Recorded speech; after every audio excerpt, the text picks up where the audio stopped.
here, especially when my guest is in the box. I'm asking, thank you, Emoji J.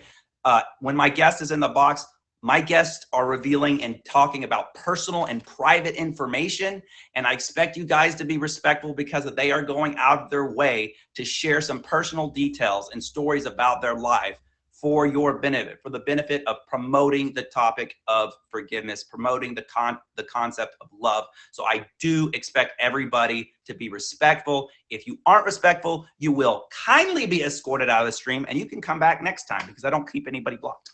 So come back next time when I'm just doing a normal stream, and you can be as weird as you want to be. We love everybody. Okay. Also, I am not a mental health expert. I am someone who's an advocate and proponent of forgiveness. I'm not a mental health expert. So if you do hear anything that you are triggered by, if you hear anything that maybe invokes some trauma for you guys, make sure you advocate and demonstrate self-care for yourself. Demonstrate that self-care for yourself. And if you are struggling with mental illness or mental issues, we do encourage you guys to seek out a professional, okay? So let me tell you a little bit. What's up? Our guest is in the house. Guys, make sure y'all hit Galena with the favorite. She's going to be our guest here in a little bit, and you guys don't want to miss not only her story here tonight, but her normal everyday live streams, as well as her own show, which she'll tell us about here in a little bit, guys. Amazing, amazing streamer. One of my favorite people on this app, if not the entire world. So y'all make sure to favorite her.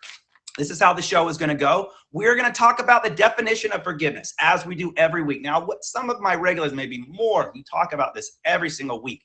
It's very, very important that we all know what we are talking about when we're talking about forgiveness. Because as we've already seen in the comment section, some people may have a skewed idea of what forgiveness is. Some people often get forgiveness confused with excusing or pardoning someone's behavior, which is not what forgiveness is. And then when we get into our forgiveness challenge and we read this article, we'll understand that the author of this article has forgiveness a little bit skewed. So make sure that you listen to when we talk about that definition, that static definition. What do I mean by static definition? That concrete definition of forgiveness that we can use to be all on the same page. And then there are also dynamic aspects of forgiveness. What do I mean by that? So while we have a static definition of forgiveness, we also know that that looks differently when played out in different people's lives.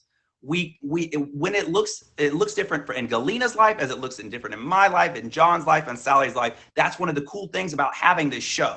Because when we have this show and we get to listen to different people's perspectives, we get to look at what forgiveness looks like in different people's lives and how it can evolve and grow and look differently. So that's what we mean when we talk about the dynamic aspects of forgiveness. Then we're going to get into our forgiveness challenge. Now, normally we talk during our forgiveness challenge about a concept of forgiveness that makes forgiveness hard. This week, we're doing a little bit different. As I said, there's an article that is anti-forgiveness that I found on the internet, and it's very, very well written, exquisitely well written, actually. But we're going to pick this article apart and see maybe why the author got some things a little bit wrong and how we can understand forgiveness a little bit better through reading this anti-forgiveness article. Then we're going to have our forgiveness example. This week it comes from the Forgiveness Project book, which is, again, the inspiration for the show. And we're going to be learning about the mother of a murder victim and how she was able to achieve forgiveness. And then, of course, we have our distinguished guest, the one and only Top Badge Galena in the house. Y'all don't want to miss her story. She's an amazing person. I cannot say enough positive things about her. So you guys make sure to stay tuned for her story. So now let's go ahead and get started. Thank you for the alert. Let's get started with the actual content now, guys. Let's talk about what forgiveness is, because as we've already seen in the comment section here, forgiveness means different things to different people. But if we can get that static definition of forgiveness, we can all be on the same page going forward. So I am going to use the definition advocated by Desmond Tutu. And if you don't know who Desmond Tutu is, he's an archbishop, author, and speaker, one of the most prolific advocates of forgiveness in the world. If you've never read any of his works or heard of any of his speeches, I highly, highly encourage you. What's up, big country? I highly, highly encourage you to read or listen to what some of the things that he's written and spoken about. Really, really good stuff. His definition is what we go with, and it's pretty close to what you're going to find in the dictionary or online or anything else. Forgiveness is releasing the right to hate, releasing the right to take revenge, and in so doing, releasing ourselves from the chains of victimhood. I'm going to say that again. Forgiveness is releasing the right to hate, releasing the right to revenge, and in so doing, releasing ourselves from the chains of victimhood. Now, this is the strongest and most central way to healing, the most central way to good, strong mental health. However, it goes against our nature. It goes against our nature. And this is one of the reasons why forgiveness is so hard for so many people. But when somebody hurts us, right, what is our reaction? If somebody hurts us, right, we want to hurt them back. If someone comes up and punches you in the face, right, if you're not Chris Rock, what you want to do? You want to punch him back. That's a very natural reaction. And yes, revenge. It's very, very natural to want to take revenge. And I don't want to condemn or chastise anybody here who has that reaction, because it is a natural reaction that all of us have. Forgiveness is about retraining our brain so that we can have a more empowered response. Now, the problem with the natural response, see, Meet Me agrees with me. The problem with the natural response and taking revenge and hurting someone who hurts us is that we are giving that person mental and emotional power that they do not deserve. Okay, so when someone hurts us, right, maybe they cheat on us, maybe they say something nasty about us, right, maybe they do something that really hurts us. That person goes off, they're living their life, they're not thinking about what they did to you from day to day. They're off doing their own thing, right, most of the time. The person who's living with that toxicity, the person who is living with that mental weight and baggage is us, the people who get hurt. So when we continue to let resentment and toxicity and ill will towards the person who hurt us fester inside us and continue to weigh on us, we are giving that hurt more power. Now, forgiveness is all about freedom. Forgiveness is about taking our power and control back. There was just a crash right outside my condo. I hope the person's okay. Anyway, sorry, got a little distracted. Wow, this is a really bad crash. I hope that person is okay. But we will carry on. I'm sure my neighbors heard it. Somebody will go out there. And besides, it's a very busy intersection. Back to the content. More is a little bit ADHD, if you guys don't know. Now, we don't want to give somebody who hurts us more power than they already have. Because here's what happens, right? Who has heard the expression, put a 1 in the comment section if you've heard the expression, hurt people, right? How many of us have heard that, right? Hurt people, hurt people. Now, here's the thing. When we're living with unforgiveness, when we're holding on to that resentment and ill will towards the person who hurt us, that is occupying mental energy that wears us down every day. And the problem is when we hold on to that hurt, usually what happens is we either subconsciously or consciously take that out on the people in our lives. And unfortunately, that's going to be the people usually that we love or the people that we're closest to. This could be our family, your parents, your children, your spouse, your boyfriend, your girlfriend, your kids, your coworkers, your friends. So you holding on to that ill will, letting that fester in your brain, letting that fester in your heart and in your mental energy is going to be subverted onto the people that you care about, people that you're closest with. So then that power that we're letting that person have over us, now we're letting that person, right, rent free. We're letting that person live rent free in our brains and in our hearts. We're letting that person not only hurt us, now we're letting them hurt the people in our lives. Think about that. When you're holding on to unforgiveness, you're letting that person hurt other people in your lives. You don't want to give that. Now, the biggest thing you can do to get your power back is to forgive. And the reason is because you are releasing that ill will towards that person, and then so doing, releasing yourself from being a victim. Now, this is not easy. I recognize it is easy, but it is actually relatively simple. And we're going to talk about the difference between simple and easy here in a bit. But do not let somebody who hurt you have more power than they deserve. The biggest thing you can do to show someone who hurt you your power is to show them that they do not have any control over how you live your life. Do not let that person dictate how you live your life. Now, a lot of people have a hard time with this because they accidentally, or through whatever learning and education they had, they mistake forgiveness with pardoning. Now, a lot of the times when we think forgiveness, we think of the pardoning version of forgiveness. That, like when we go to God and say, God, please forgive me for what I did. Please help it all be cleaned as white, like help my sins be from white, be as white as snow. Cast my sins as east as far as east is from the west. That's not what forgiveness is. That's pardoning. That's saying that what you did has no consequences. All right. For the difference between forgiving and pardoning is releasing someone from the consequences of their actions. Now, somebody hurts you. We're not saying we let that go. We're not saying that we forget that. We're not saying that there are going to be consequences to those actions. And in just a second, when we talk about the dynamic aspects of forgiveness, we're going to understand why holding somebody accountable is actually an essential part of forgiveness. We don't want to let them go, because then what they're going to do, they're going to feel free to hurt us again, or somebody else. And we don't want that. We don't want someone to continue hurting us. We definitely want to hold people accountable for their actions. But wishing ill on that person, taking revenge against that person, wanting to repay eye for an eye for that person, that does nothing but bring toxicity in your life.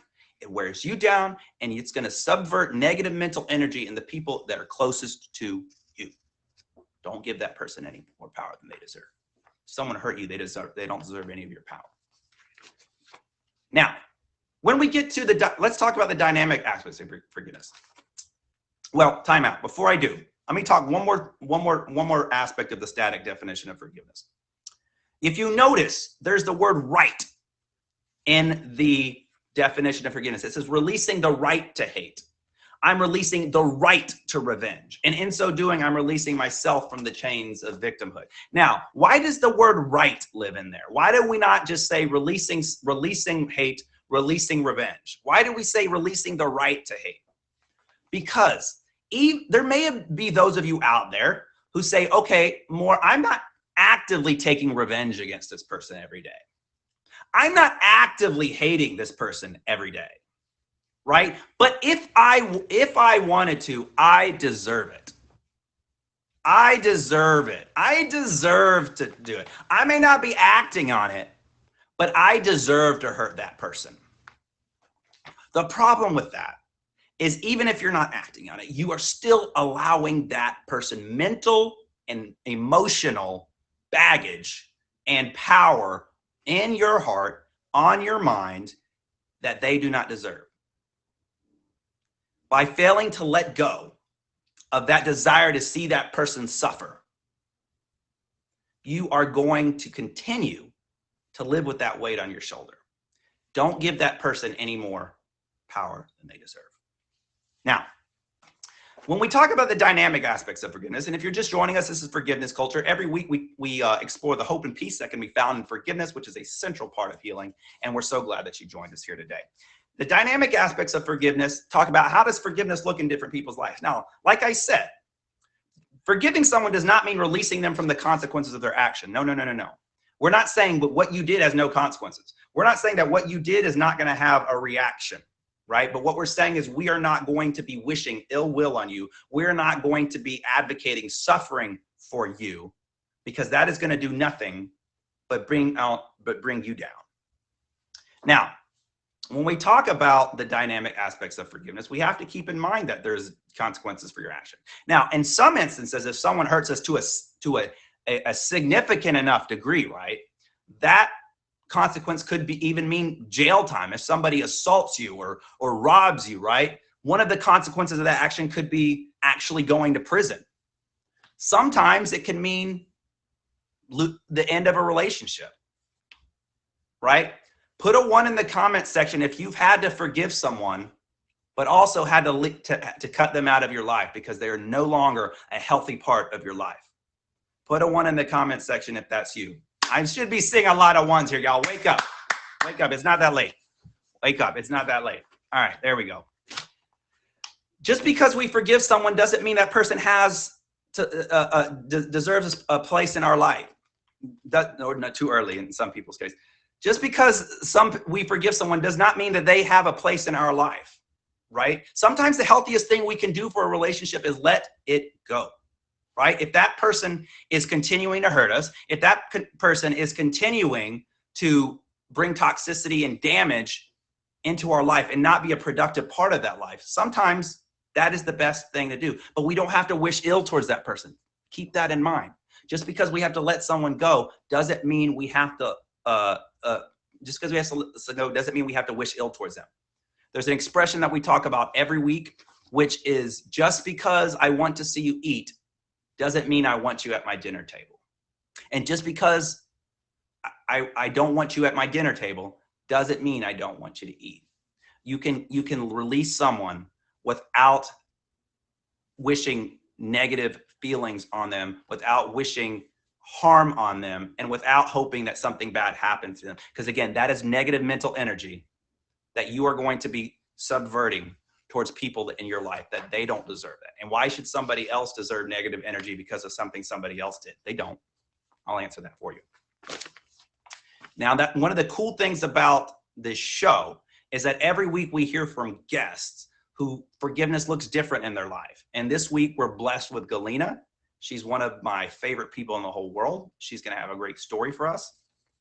And that gets to demonstrate the dynamic aspects of forgiveness that we're talking about, because forgiveness looks so different in different people's lives.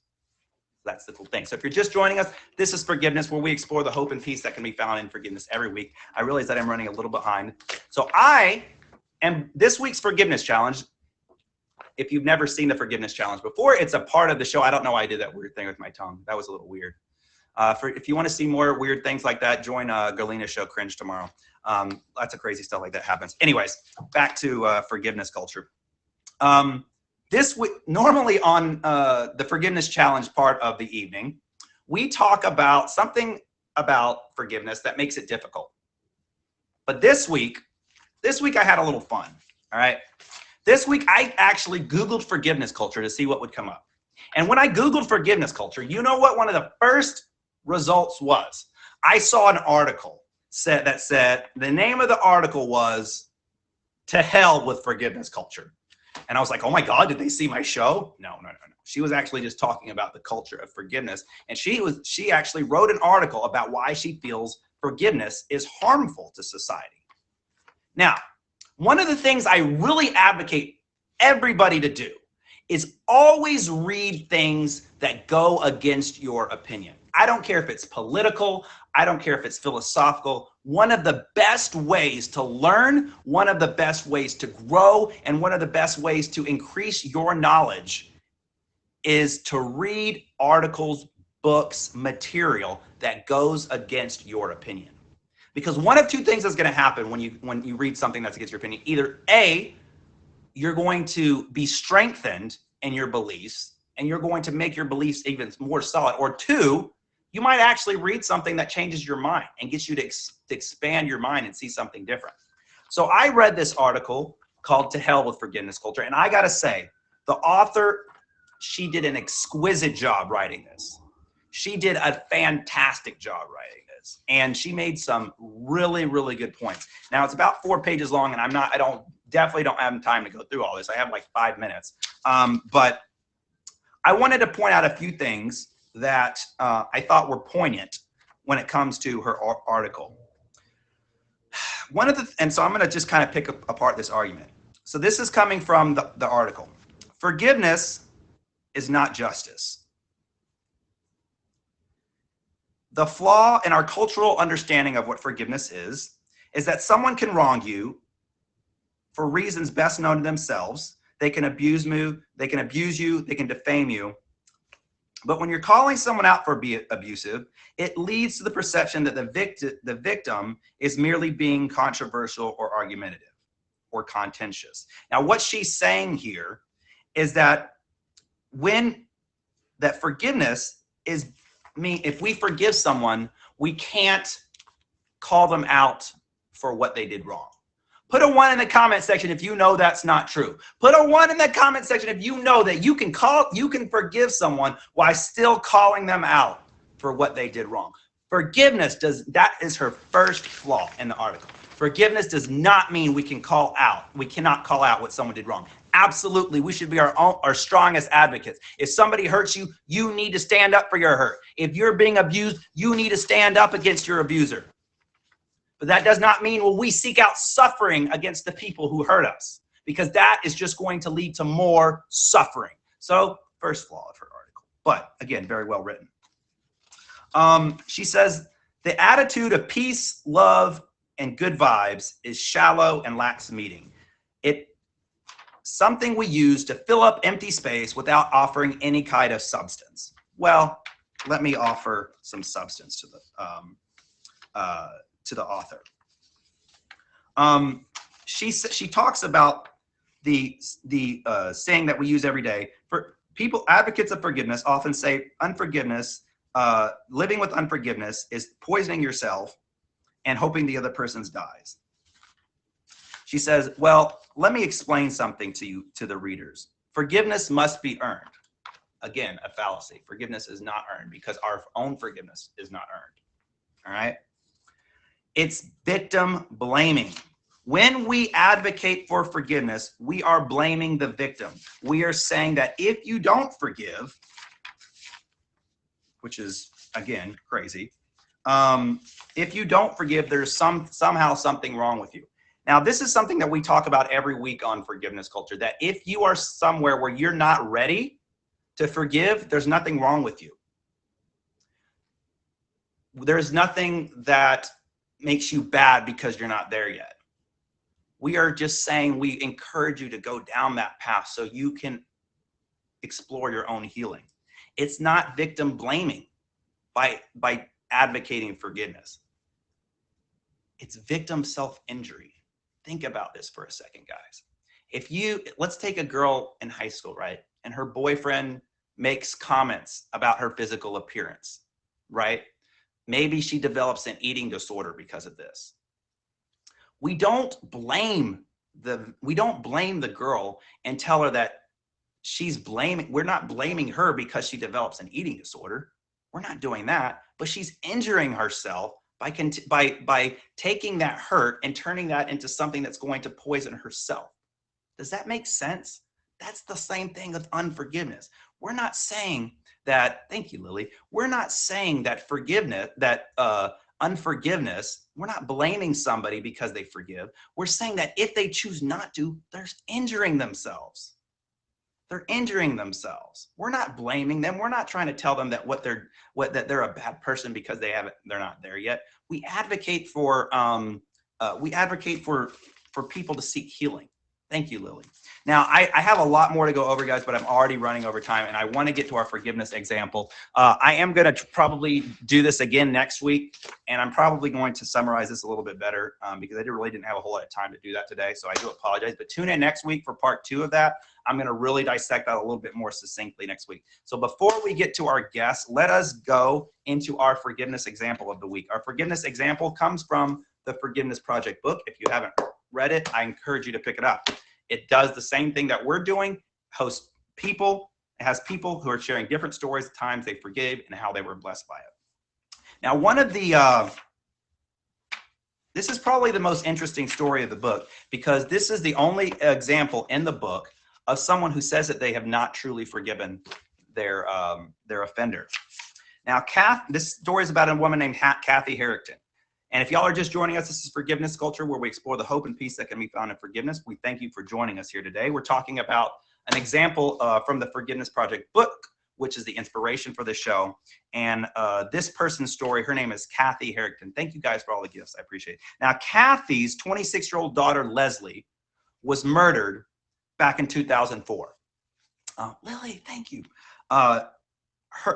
Kathy's daughter, older daughter, she had 2 daughters. One of her daughter was killed, and her roommate was also killed.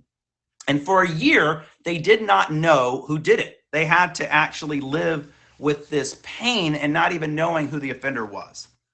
And forever, Kathy said that she hated this person. And when she found out who it was, she hated him even more, and she advocated for the death penalty.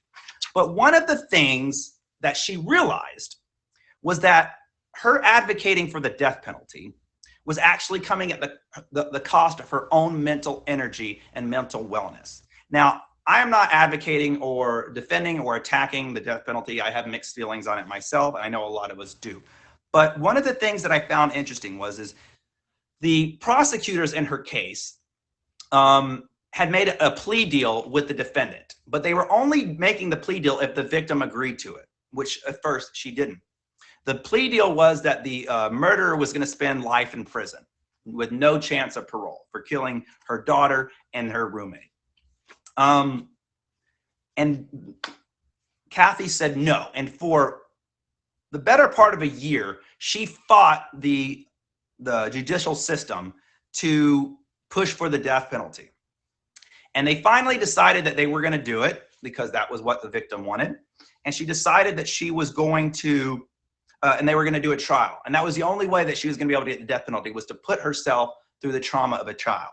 And then when the trial first started, she realized something. And I'm summarizing here for time, guys. She said, I did not want justice nearly as much as I wanted revenge. This man was going to spend the rest of his life in prison. He would never be able to hurt anybody in the free world again. I wasted my own freedom. I wasted my own mental energy. I wasted everything in my life advocating. Yes, she was living in a haunted mansion. Thank you, Lily. I wasted so much in my life advocating for the death penalty when she could have just accepted the plea deal and lived. Thank you, by the way, Lily, and thank you, Harry. She could have accepted the plea deal and just put this man, allow this man to go to the prison. The reason why this is important is because she was willing to put herself through the trauma of this big, long trial. This trial that was going to take probably over 6 months, where she's going to have to relive that trauma every day in court just to see this man die. And she said, I wasn't doing it for justice. I was doing it for revenge. And when I finally released the hope that this man would get the death penalty, and I released myself from having to go through the trauma of a trial, I felt more free. Now, Kathy said she's still working towards forgiveness. She's still not there yet. She still has not been able to release her hate for this man, and understandably so. One of the things that she said about forgiveness was that it's something that is simple, but not easy. Now, what is the difference, right? Something is simple, but it's not easy. Simple means there's not a lot of steps to it. It's basic. Forgiveness is like that. It's releasing its power. It's not really a complicated process. Easy means there's not a lot of effort to it. So while it may be simple, there takes a lot of effort into realizing your own worth and your own freedom. Because a lot of the times, especially when Kathy was talking about in her case, she felt that her own worth and her own value were stolen from her by the murderer. So how can you forgive someone else when forgiveness is about reclaiming your self-worth, realizing you are better off living in freedom? You can't do that if your image, if your own self-image, if your own self-worth, if your own self-value are not strong. She said, I realized that I need to forgive one day. She says, I hope that I get there. I'm still working with my counselor every day to work up to building my own self-esteem, my own sense of value, and my own sense of worth. Because I know without developing my own sense of worth, I will never be able to forgive him. That's a really powerful concept of forgiveness, guys, that we don't always talk about. If you want to forgive someone, you have to realize what you're worth. You have to realize how valuable you are, that you deserve to live without this crap on your life. So if you're struggling with forgiveness, there's a good chance you're struggling with your own feelings of self-worth and self-value, either consciously or subconsciously. So take back your self-worth. Let go of that right to hate. Let go of that right to revenge. We're not releasing anyone from the consequences of their actions. They still need to be held accountable, but they don't need to occupy any more energy in your life than they deserve. If you're just joining us, this is Forgiveness Culture, and we're running about 7 minutes over. I do apologize to our guest, but hopefully that's given her enough time to get some coffee, splash some water on her face. I don't know.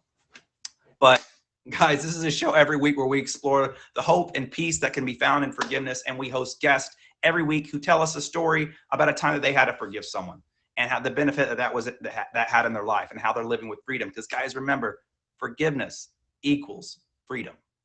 We all want to live free. None of us want to be a victim. Don't live as a victim. Live as a conqueror. Conquer the pain. Don't give it any more power.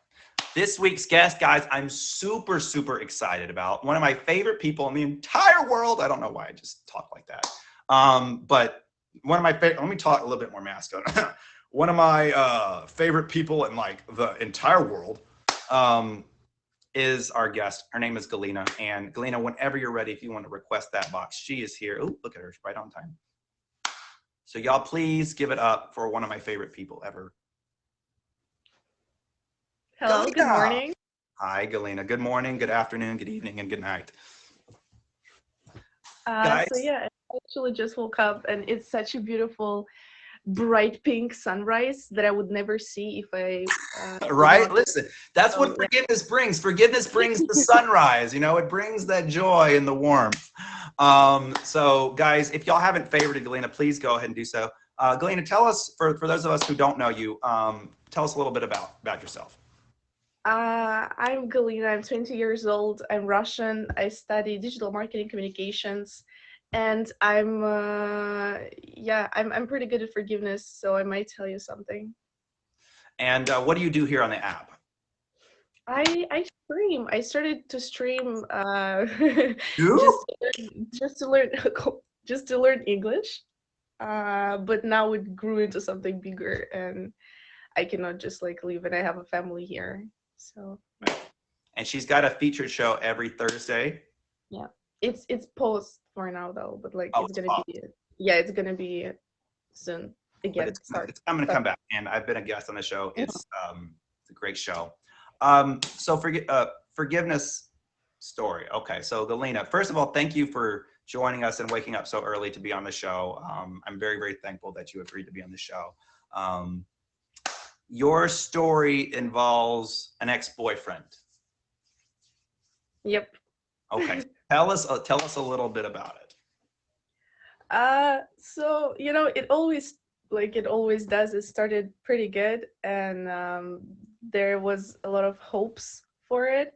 And he was kind of like my type, like strongly my types. So I kind of did not see some red flags since the beginning. So please, guys, don't tell me that I'm stupid and whatever. But it started pretty fast, and it grew pretty fast into something bigger. Like the person literally uh asked like me if I want to be his girlfriend on, like, let's say, second date. And I said no, and the second time I said no too, but for the third time he was like, come on, let's do it. And I was like, okay. Yeah. So He he won was you kind over of, with the insistence. yeah, and then I realized that he was insisting on being his girlfriend so fast, because it's like one of manipulations that they do. So basically he was a great manipulator, but he showed his face too fast. And I remember we had this kind of argument that kind of changed everything. He was showing me something on his phone by broadcasting his own phone, and I just saw girls from Tinder on there that he literally messaged like this morning. And I told him, like, I know that you're talking to girls from Tinder, what's up with this? And he's like, what do you mean I talk to girls from Tinder? It's like false accusation, how do you know? I'm like, I just know. He's like, how do you know? If you won't tell me, I don't talk to girls from Tinder. I'm like, okay. And then he said okay and blocked me everywhere. He blocked you Yeah. while you were still in the relationship. Kind of, yeah. And I was like, okay, did we break up? Can I like switch to another one? um, but then he appeared a couple of days ago, and he just started messaging me like, hi, how you doing? And one night I was feeling kind of sad, and he messaged me and he said like, can I come over? I'm like, yeah, of course. Not like, yeah, of course, but like, yeah, okay. And I thought he's gonna apologize and stuff, but he just started like trying to have a intercourse with me, like Okay. really badly. Like it felt like he didn't have it for 2 weeks, and he's like, okay, oh my god. So basically, he And called you over for a booty call, basically. kind of, yeah. And he, I don't know, he was very insisting on it. And yeah, and then he literally said sorry, I feel like, just to have like like sex with me. And I don't know, yeah, that's that's how it went. And like we did have it because like there was like I was saying no, but long story. So yeah, and then he just like we kind of got back maybe into a relationship, and then he wasn't messaging me anymore. I don't know. So it was like so weird. He was just like doing random things. I didn't understand anything. I was like, when you know when you're in a relationship and you don't even understand like, am I still in a relationship or he's already with someone else? Like what happened today? And that was really bad to live like So this. it started out very soon. He wanted you to be his girlfriend. Things were okay at the beginning. He was talking to girls on Tinder. You called him out for this. He denied it. He lied about it. And then he blocked you. Yeah, and like Then he came back and he was like, hey, let's hook up. And then some time went by and then he's talking to other girls again. I don't even know what happened. To just stop replying to him because I realized how bad I feel in this, and I realized that he cannot have a normal conversation. Like last time I tried to have normal conversation with him, he said, "Are you gonna tell something positive? Oh, I'm gonna hang out." I'm like, "Okay, hang out, hang up," and he hung up. And then he messaged me like 2 days later again, and he said like, "So why are you ignoring me?" I'm like, "What you mean I'm ignoring you?" And he said, "Well, you hung up on me that day," and I was feeling sad. I'm like, "What? You hung up on me?" And at this moment, you just like start thinking like maybe I actually did hang up on him somehow. So yeah, he was gaslighting me too. Yeah, I was about to say, it sounds like gaslighting. So it's like when you, like basically, he tries to make you feel bad for the actions that he's taking. He is Yeah. basically stringing you along, not giving you any consistency, basically treating you like an option, not showing you any respect. And then when you call him out on it, it's like, thank you, Andrew. It's like, what's wrong with you? Are you going to be, as if calling someone out and holding someone accountable for their actions is being negative? Well, you just like asking yourself, at this point, you kind of blaming yourself more. Like this kind of people is their goal for you to blame yourself, and you feel wrong asking them out because you're like, well, if I did it, why would I ask him out? You know. Right. So what happened next? Next, I watched a lot of videos on YouTube about narcissists, yeah, girls, I see you, and about like gaslighting and about abuse and manipulations, and I realized that I don't think I will ever be happy in this kind of relationship. But there are two parts of. Can I talk about forgiveness already? Well, I can. Yeah, yeah. So, well, I want to get to the forgiveness. Before we do that, I want to ask one quick question. Can we talk about forgiveness? Yes, all day.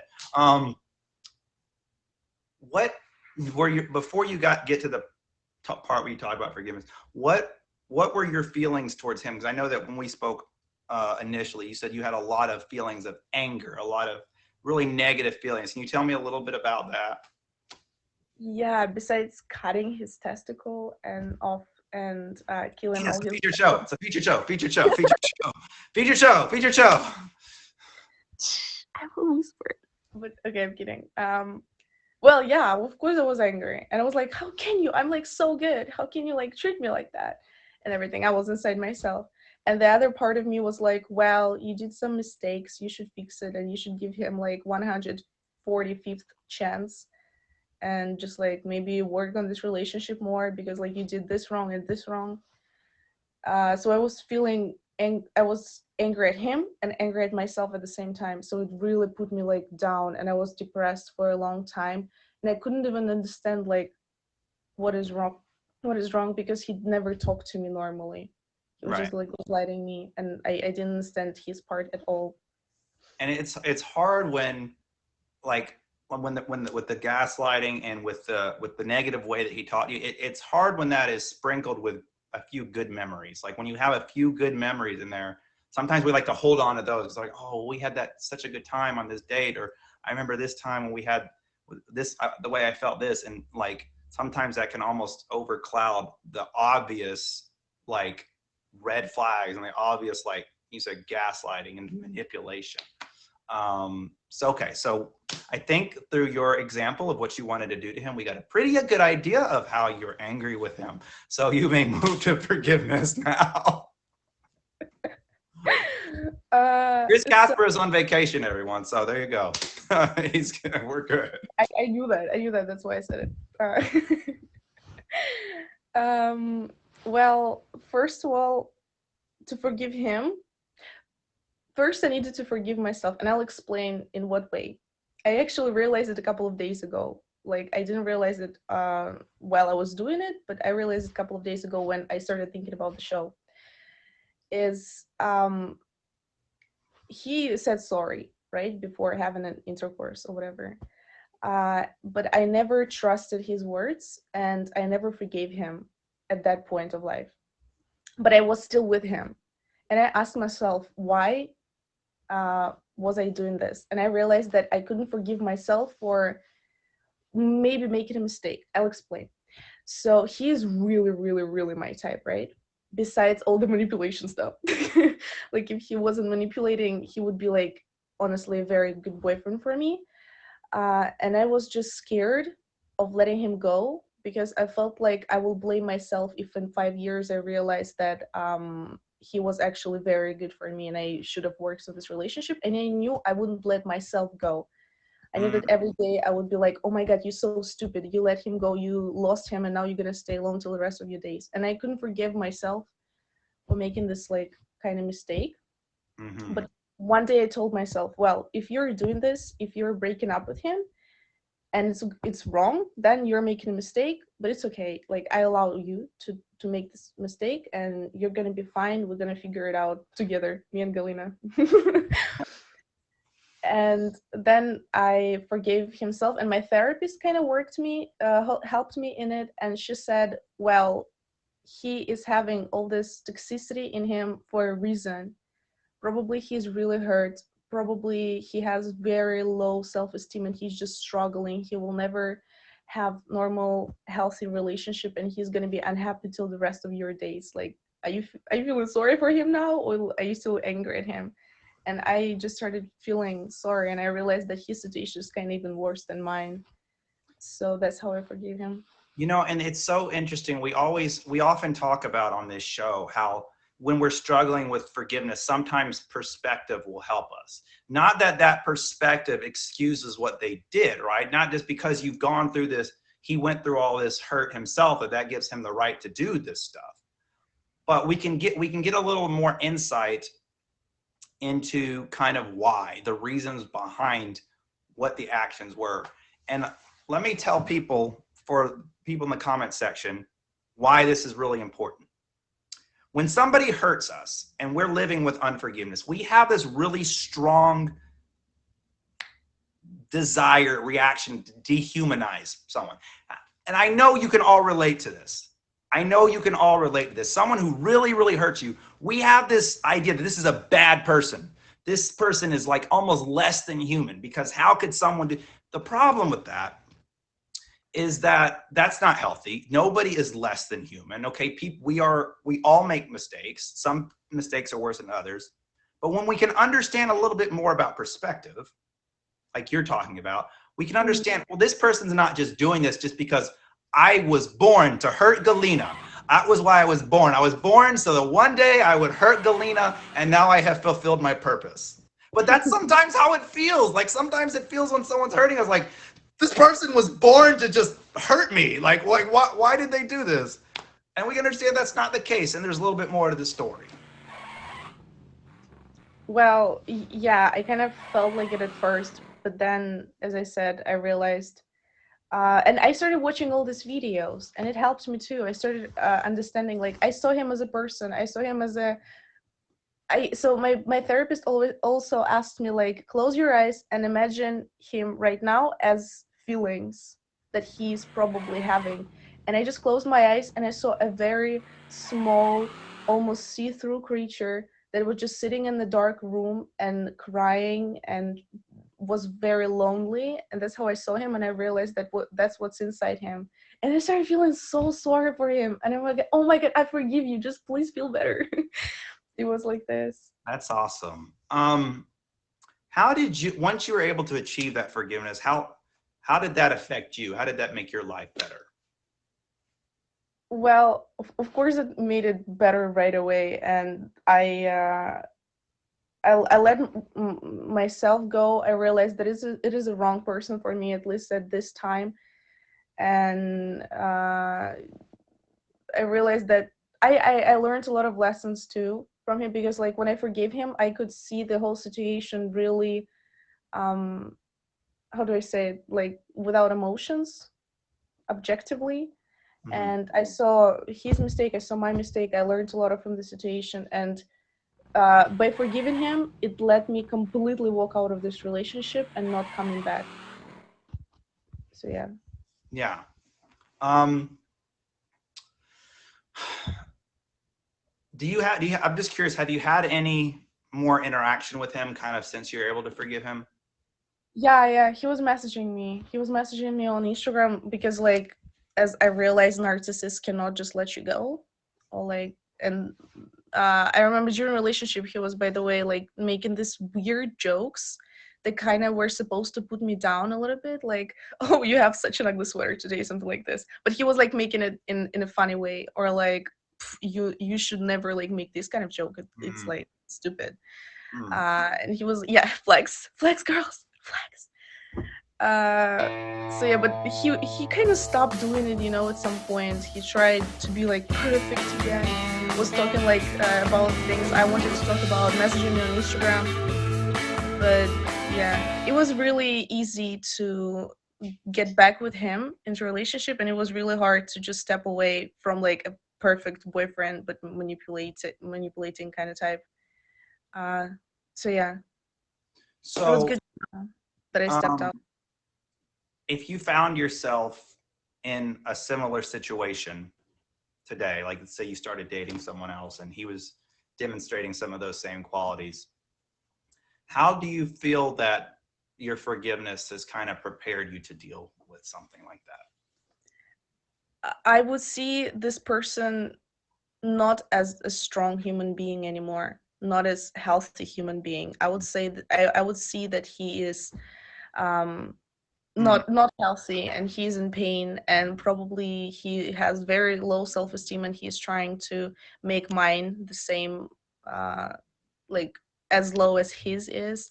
And I will just see all that, and I will realize that, like, a psychologically healthy human being, it's really hard to be with like psychologically not healthy human being. And I would just like step away right away, and I wouldn't waste my time, and I wouldn't be angry anymore at him, and like going through all this depression anymore, for sure. that's such a interesting point that you would see them because of your forgiveness. You see this person as as, for the insecurities that they have, for the insecurities that they, the insecure person that they are, and not Mhm. this bad person, but a weak person, a person who's damaged, which Yeah. is, I think, just an amazing perspective. And it's a very intelligent perspective, Galina. So well done. Something that I wouldn't have thought of, but I think the idea of narcissism is so foreign to me because but anyways, I think I don't have to deal with a lot of them, but I think that a lot of times they're compensating for maybe like what you Yeah. said, like some insecurities or something that's going on in your life. Let me ask you this: if you hadn't forgiven your ex for what he put you through and for the for the relationship and how he treated you, how do you, like what where do you think you would how do you think you would be different right now if you hadn't been able to forgive? I think first of all, I would get back into a relationship with him, Okay, interesting. because I would feel sorry for myself as well. Because when you're not forgiving a person, you're saying, well, I'm a victim here. Mm, He's still a bad one, and I'm a victim. And when you're saying that I'm a victim, it's really easy to go back to the person who thinks you're a victim too, because wow. it's like taking an like it's easy basically. Wow. That is so, I've never heard that before. See, this is why I love having guests on the show because you guys make me think of aspects of forgiveness. Like, if you hadn't have forgiven him, you would have gone back to him because you'd be classifying yourself as a victim and then re-victimizing yourself. Yeah, yeah. That is so, God, that's so powerful right there. Wow. Never would have thought about it like that. What about the anger? What about all the anger? And yeah, it is deep, Chris. I agree. What about the anger and the ill will and the hatred you had for him? Like, why don't you think that you're better off for holding on to that hate? Why don't you think that you're stronger because of that hate? Well, because one of my really clever friends once said that where's your mind, what you're thinking about it, the energy goes the same way. And if you're thinking about hating someone all the time, and if you're hating someone, all your energy goes this way. And you don't have energy for other parts of life. So your health goes away, your, I don't know, friends go away, your studying, just like some self-care when you're hating someone. So hating someone is the worst because like the person is always on your mind and you're wasting too much energy on something that does not deserve it. I think Alina could be my co-host of this show. I don't know. Like you're like you put things in such a like a succinct and intelligent way. I like it. All right. So last question I have for you. I ask this of all my guests. I think it's a really powerful question. Some people may be hearing your story, hearing how this guy treated you, or the way he controlled you and manipulated you, and they may say to themselves, "That's great, but he doesn't deserve your forgiveness." So, what would you say to someone who's hearing your story and would tell you that he didn't deserve your forgiveness? Oh, okay. This is a hard one. Sorry. The co-host, the whole co-host job is off the table. No, I'm kidding. I'm kidding. I'm kidding. um, I feel like only we understood the joke. Okay. Um, well, it's just this kind of person would never forgive anyone, I guess. Okay. But there are some points, and I still wonder, like, if you can forget a person who did something like really wrong, like for example, killing another person, right? And I still don't think if like you can forgive it. You can just like accept that the person made a mistake, but I don't think you can ever forgive a person. But like this kind of stuff, when the person just, this is a very hard question. You should have prepared me for this. I honestly don't know. I would have just said, well, I did forgive. If it's easier for you not to forget, not to forgive, don't forgive. We're just like different. Well, I think that it's important to keep in mind is that again, forgiving is not the same thing as pardoning someone, right? We're not saying that what they did has no consequences. We're not saying that they don't have to face justice for what they did. So obviously, like our forgiveness example today with Kathy and her, her daughter was murdered. We don't expect her to forgive the person and say, "Oh, you're good. That's fine. You killed my daughter. Have a great life." No, but what she's working on is saying, I expect you to face justice. You're gonna face the consequences of what you did, but I'm not gonna spend my energy hating you. I'm not gonna spend my energy, like you said, focusing on seeing you suffer, because that's not how that person's in prison, right? That person's in prison. They're not being affected by your unforgiveness. You are. And I know that he's gonna suffer too. He will never find psychologically healthy girlfriend. He will need someone with a low self-esteem he can be like in control of, and he will never be fully happy. So he faced his justice already too. For sure. Um, well, Galina, that was a really great testimony, really great story. You made me think several times tonight, which is I always like when my guests can put things in a way that expand my own mind. So thank you so much for your testimony. Is there anything else that you want to say with regards to the forgiveness story, or Well, guys, more love, less hate. absolutely? Let's all forgive. And just for those who kind of wasn't here, who weren't here when you joined, can you tell us a little bit, introduce yourself one more time for the audience? Yeah, guys, I'm Galina. I'm 20 years old. I'm a student. I study digital marketing communications, and I've been streaming on here for 2 years already. Grown my family and really love the app. Really love more. So please favorite him too. It was a great experience, and waking up at 5 a.m. is so amazing. Like I Yeah, feel you like got to see the sunrise. yeah, Now, and guys, I never do this. I've been on the app for 2 years, over 2 years. And in that time, I've seen a lot of battles. And I've never, ever shot in a battle before. But this Saturday, I'm shooting in her battle. So y'all, please favorite her. And if you have a few extra credits or just want to give some emotional support, she does have a battle this Saturday. the emotional support really needed. I'm like freaking out. But if not, favorite her, go show her some love on her stream. Go tell her how awesome she is. She needs to hear it 24/7. Galina, thank you so much for waking Thank up you. so early and being a guest.